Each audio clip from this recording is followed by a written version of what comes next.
ಶ್ರೀಕೃಷ್ಣಾಯ ನಮಃ ಶ್ರೀ ಗುರುಭ್ಯೋ ನಮಃ. ವಿಜಯೀಂದ್ರ ಕರಾಬ್ಜೋತ್ಥ ಸುಧೀಂದ್ರ ವರಪುತ್ರಕಃ ಶ್ರೀ ರಾಘವೇಂದ್ರೋ ಯತಿರಾಟ್ ಗುರುರ್ಮೇ ಸ್ಯಾದ್ಭಯಾಪಹಃ.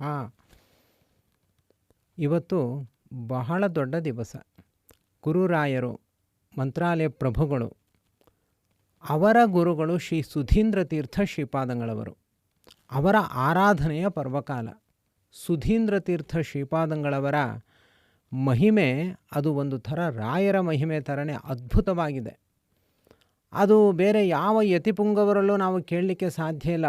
ಅಷ್ಟು ಅದ್ಭುತವಾದ ಪವಾಡವನ್ನು ಹಾಗೂ ದಿವ್ಯ ಶಕ್ತಿಯನ್ನು ಹೊಂದಿದವರು ಶ್ರೀ ಸುಧೀಂದ್ರ ತೀರ್ಥ ಶ್ರೀಪಾದಂಗಳವರು. ಒಮ್ಮೆ ಘನಶ್ಯಾಮ ಎಂಬ ಪಂಡಿತರ ಜೊತೆ ಹೀಗೆ ಅನಿವಾರ್ಯವಾದ ಚರ್ಚೆಗೆ ಬಂದಾಗ ಅವರೇನು ತಮ್ಮ ಶಕ್ತಿ ತೋರಿಸಬೇಕು ಅಂತ ತೋರಿಸಿದ್ದಲ್ಲ. ಅನಿವಾರ್ಯವಾಗ ಅಂದರೆ ಶಕ್ತಿ ಹೇಗಿರುತ್ತೆ, ಮಂತ್ರಶಕ್ತಿ ಹೇಗಿರುತ್ತೆ, ಆಸ್ತಿಕ್ಯವನ್ನು ನಾವು ಯಾಕೆ ಆಶ್ರಯಿಸಬೇಕು, ದೇವರಿದ್ದಾನೆ ಅಂತ ಯಾಕೆ ಒಪ್ಪಬೇಕು ಅನ್ನುವಂತಹ ಪ್ರಸಂಗ ಬಂದಾಗ ಎಲ್ಲ ಜ್ಞಾನಿಗಳು ತಮ್ಮಲ್ಲಿರುವಂತಹ ದಿವ್ಯ ಶಕ್ತಿಯನ್ನು ಪ್ರಕಟಪಡಿಸ್ತಾರೆ.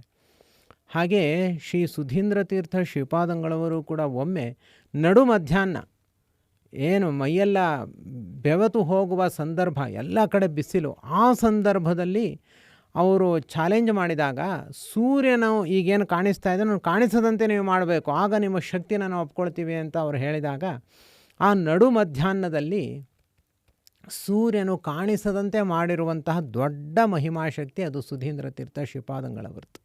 ಅಷ್ಟು ಶಕ್ತಿಯನ್ನು ತೋರಿಸಿದ್ದಾರೆ. ಮತ್ತು ಅತ್ಯಂತ ಸಣ್ಣ ವಯಸ್ಸಿನಲ್ಲಿ ಯತ್ಯಾಶ್ರಮವನ್ನು ಹಾಗೂ ಪೀಠಾಧಿಪತ್ಯವನ್ನು ವಹಿಸಿಕೊಂಡಿರುವಂತಹ ಮಹಾನುಭಾವರು.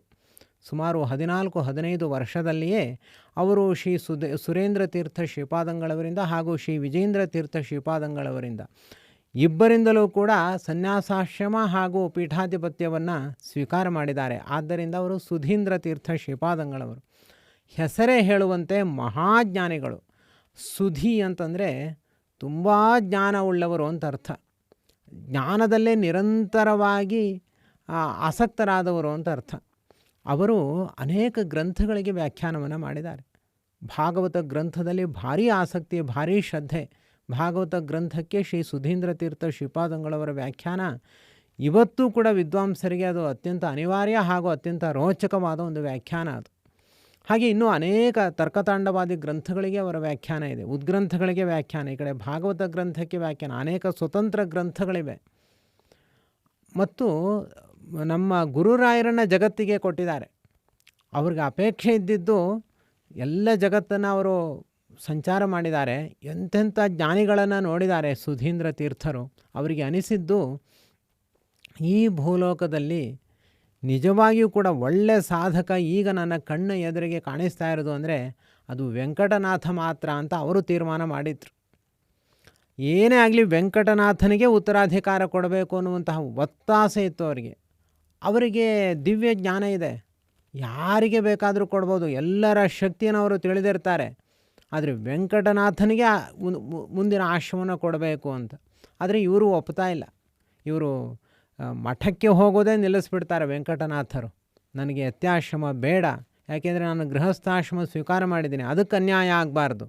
ಅದಕ್ಕೆ ಅನ್ಯಾಯ ಮಾಡಿ ನಾನು ಯತ್ಯಾಶ್ರಮ ಸ್ವೀಕಾರ ಮಾಡಿದ್ರೆ ಹೆಂಡತಿ ಮಕ್ಕಳಿಗೆ ಮೋಸ ಮಾಡಿದಂತೆ ಆಗುತ್ತೆ, ಬೇಡ ಅಂತ.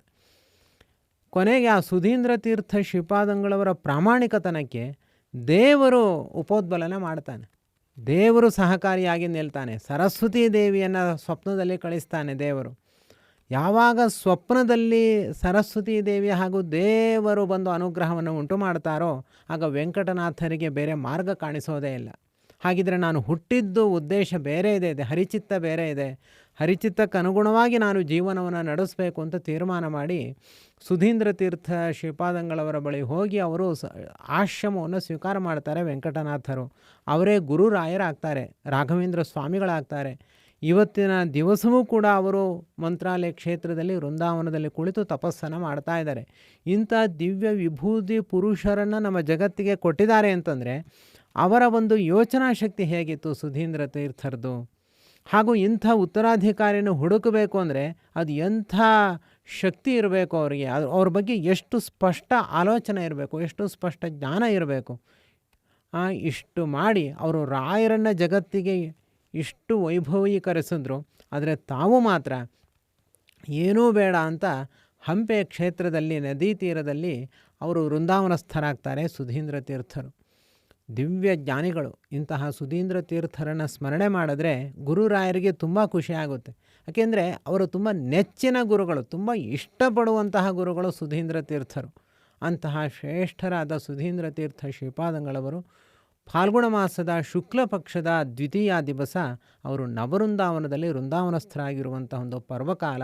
ಇಂತಹ ಪರ್ವಕಾಲದಲ್ಲಿ ನಾವು ಅವರ ಸಂಸ್ಮರಣೆಯನ್ನು ಮಾಡಬೇಕು. ಹಾಗೂ ಗುರುವಾರದ ದಿವಸ ಗುರುರಾಯರ ಹಾಗೂ ಅವರ ಗುರುಗಳ ಸಂಸ್ಮರಣೆಯನ್ನು ಮಾಡೋದರಿಂದ ನಮ್ಮ ದೇಹ ಪವಿತ್ರವಾಗುತ್ತೆ, ಮನಸ್ಸು ಪವಿತ್ರವಾಗುತ್ತೆ, ಆತ್ಮ ಪವಿತ್ರವಾಗುತ್ತೆ, ಜೀವನ ಸಾರ್ಥಕ ಆಗುತ್ತೆ. ಇಂತಹ ಗುರು ಸಂಸ್ಮರಣೆಯ ಜೊತೆಯಲ್ಲಿ ಹರಿ ಸಂಸ್ಮರಣೆ ಸೇರಬೇಕು. ಸುಧೀಂದ್ರ ಇವತ್ತಿನ ದಿವಸವೂ ಕೂಡ ಎಲ್ಲ ಸ್ವಾಮಿಗಳು ನೀವು ನೋಡ್ಬೋದು, ಮಂತ್ರಾಲಯದಲ್ಲಿ ಸ್ವಾಮಿಗಳು ಪೂಜೆ ಮಾಡಬೇಕಾದ್ರೆ ಪೀಠದಲ್ಲಿ ಎತ್ತರದಲ್ಲಿ ಗರುಡ ದೇವರ ಮೇಲೆ ಲಕ್ಷ್ಮೀನಾರಾಯಣ ದೇವರು ಕುಳಿತಿದ್ದಾರೆ. ನಾವು ನಿತ್ಯವೂ ಕೂಡ ಶ್ರೀಕರ ನಾರಾಯಣ ದೇವರ ಆರಾಧನೆ ಮಾಡ್ತೀವಿ ಅಲ್ವಾ. ಅಷ್ಟಭುಜಧಾರಿಗಳಾಗಿರುವಂತಹ ಲಕ್ಷ್ಮೀನಾರಾಯಣ ದೇವರು ಶ್ರೀಕರ ನಾರಾಯಣ ದೇವರಲ್ವ. ಅದೇ ಥರ ಗರುಡ ಪಕ್ಷಿಯ ಮೇಲೆ ಅಲ್ಲಿ ಲಕ್ಷ್ಮೀನಾರಾಯಣ ದೇವರು ಏನು ಕೂತಿದ್ದಾರೆ, ಅದನ್ನು ಪೂಜೆ ಪ್ರಾರಂಭ ಮಾಡಿದ್ದು ಕೂಡ ಇದೇ ಸುಧೀಂದ್ರ ತೀರ್ಥ ಶ್ರೀಪಾದಂಗಳವರು. ಅಷ್ಟು ಇಷ್ಟ ಗರುಡ ಪಕ್ಷಿಯ ಮೇಲೆ ಕುಳಿತಿರುವಂತಹ ಲಕ್ಷ್ಮೀನಾರಾಯಣ ದೇವರ ವಿಶೇಷ ಆರಾಧಕರು.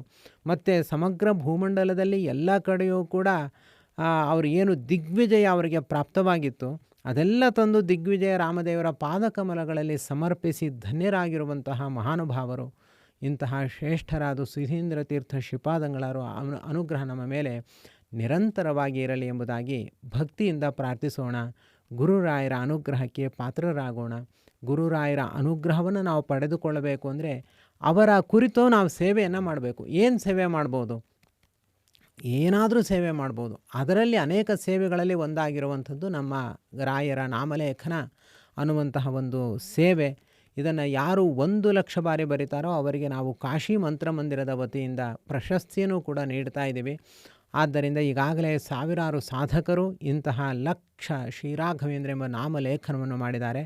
ಈಗಾಗಲೇ ನೀವು ಈ ವಿಷಯವನ್ನು ಕೇಳಿಸಿಕೊಂಡಿದ್ದರೆ ನೀವು ಕೂಡ ಬನ್ನಿ, ಇದರಲ್ಲಿ ಪಾಲ್ಗೊಳ್ಳಿ. ನಮ್ಮನ್ನು ವಾಟ್ಸ್ಯಾಪ್ ಮೂಲಕ ಸಂಪರ್ಕ ಮಾಡಿ.